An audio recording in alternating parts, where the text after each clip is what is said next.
Hola gripas, nueva entrega de nuestra sección sobre armas con historia.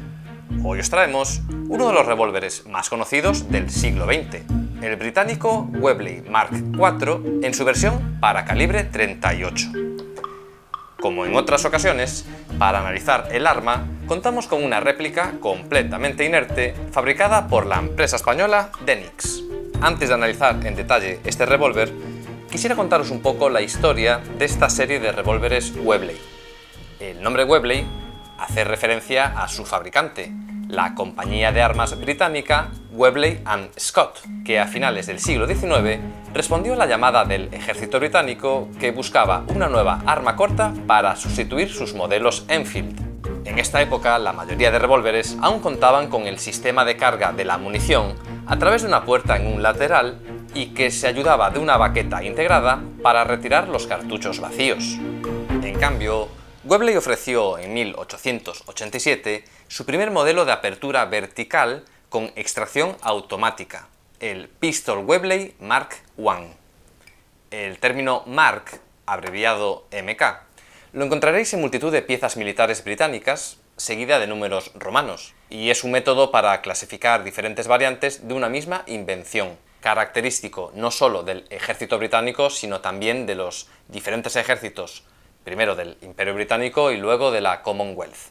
Tras el Mark I vendrían 5 variantes más hasta llegar al último, el Mark VI, introducido en 1915. Esta serie de revólveres contaban con un tambor de 6 cartuchos y existían versiones con cañones de 4 y 6 pulgadas. La munición era el largo calibre 4.55 Webley, que si lo pasamos al sistema métrico decimal, equivale a una bala de 11,5 milímetros de diámetro con una longitud total de 37 milímetros. Y os preguntaréis, ¿por qué os cuento todo esto para hablaros de este revólver en concreto? Pues porque tras la Primera Guerra Mundial, el ejército británico buscaba actualizar sus armas cortas con un calibre más reducido, entre otras cosas, para que tuviese menos retroceso. Fue entonces cuando la compañía Webley ofreció un revólver en calibre 38-200, inspirado en su modelo para cuerpos policiales. 38 es el calibre en pulgadas, 9,6 milímetros, y 200 es su peso en grain, grano, la unidad de masa en el sistema inglés, equivalente a 13 gramos. Lo curioso del asunto es que el ejército británico quedó aparentemente encantado con la propuesta, pero le pasó la idea a la fábrica de armas estatal conocida como Enfield para producir la nueva arma, el Pistol Revolver No. 2 Mark I. Bueno, litigios con el gobierno aparte, en los cuales Webley perdió, finalmente, una vez empezada la Segunda Guerra Mundial, quedó claro que Enfield no iba a ser capaz de abastecer las necesidades del frente, por lo que Webley pasó a fabricar también sus propios ejemplares, como este revólver. Pues este es el origen del revólver Mark IV en calibre 38, y aunque se llame Mark IV, exteriormente se parece mucho más al Mark VI, que fue el primero en adoptar en la empuñadura de este ángulo en la parte superior, en lugar de la forma completamente redondeada. Como comentamos, este revólver fue diseñado para un calibre menor, por lo que el tamaño del tambor y también el del cañón fueron reducidos. Pero visualmente hay un detalle en las cachas de baquelita de la empuñadura que nos ayuda a diferenciar claramente el Mark IV calibre 38 de otro revólver Webley como el Mark VI.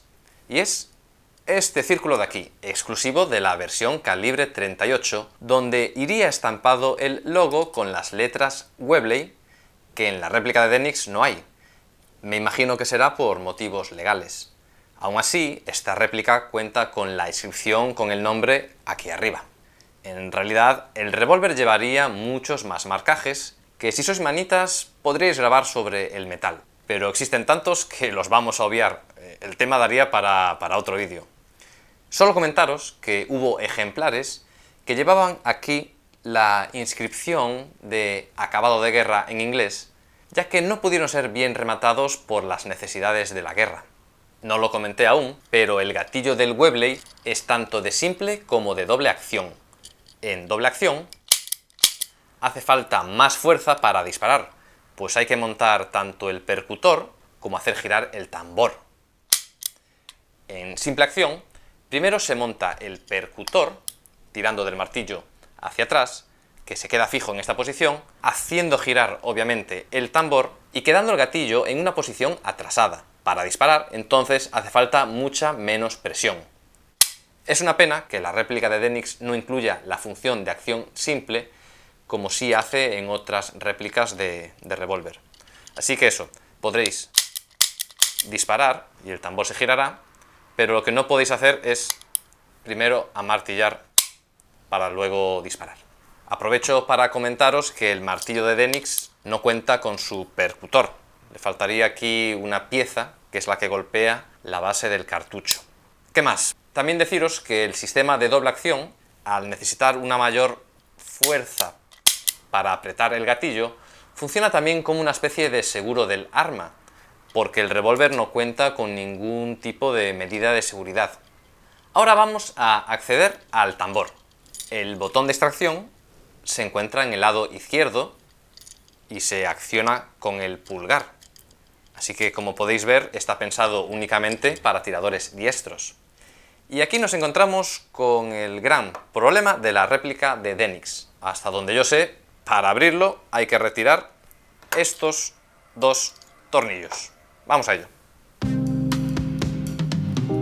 Como comenté al principio del vídeo, el revólver Webley es de apertura vertical con extracción automática. Esto significa que al abrir la recámara, los cartuchos salen disparados del tambor. Esto se produce gracias a una pieza interna que presiona un muelle que hace levantar la parte superior del tambor, que es independiente, y que arrastra los cartuchos gracias al mayor diámetro del culote de los cartuchos. Voy a simularlo porque en la réplica de Denix no hay esta función. Esta acción se hace con rapidez porque el muelle actúa una vez que se abre de todo, y sería algo como así. Bueno, como visteis, tuve que sujetar el tambor con los dedos porque en esta copia el tambor se extrae con mucha facilidad. Pero en uno original, para eso, habría que primero retirar este tornillo de aquí, que en el revólver de Denix es simulado. Lo que sí, se agradece que Denix ofrece balas inertes que pueden introducirse en el tambor, porque ya sabéis que en un revólver se aprecia claramente si un arma está cargada o no, tanto en el frontal como en el lateral. Estos cartuchos, fabricados por Denix, venían pintados tanto la vaina como la punta de la bala en color dorado. Pero bueno, preferí pintarles la bala con un rotulador permanente, simulando color níquel.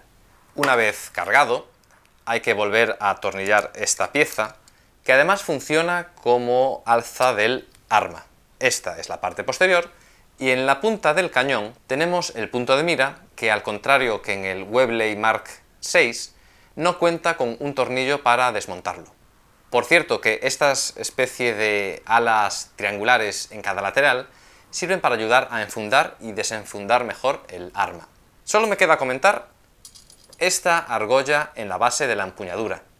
Sirve para pasar un cordón de seguridad como este que tengo aquí, una réplica también, que cuenta con un nudo en cada base. Para ajustarlo, primero hay que buscar el nudo que está fijo, en este caso este. Pues este es el que tenéis que pasar por la argolla. Ahora pasáis el otro extremo y tiráis bien. Listo. Se hace así porque el otro lado es ajustable para poder llevarlo, por ejemplo, sobre la hombrera del uniforme o incluso alrededor del cuello. Bueno, pues hasta aquí este vídeo sobre el Webley Mark IV calibre 38, un revólver que permaneció en el ejército británico y en toda la Commonwealth hasta los años 70, cuando fueron sustituidos por la pistola Browning High Power. Una de las explicaciones de que permaneciesen tantos años en activo se debe a que apenas se usaban debido a que el stock de munición no era muy grande. Y al no usarse, sufrían poco desgaste. Además, no hay que olvidar que este fue un revólver muy usado por policías y no me extrañaría nada que aún haya por ahí algún ejemplar de estos todavía en servicio. Bueno, gripas, lo que sí toca a su fin es este vídeo. Recordad que podéis colaborar compartiéndolo y ya para los más generosos, en la descripción del vídeo os dejamos un par de opciones para ayudarnos a continuar con el canal. Nos vemos en el próximo vídeo y rompan filas.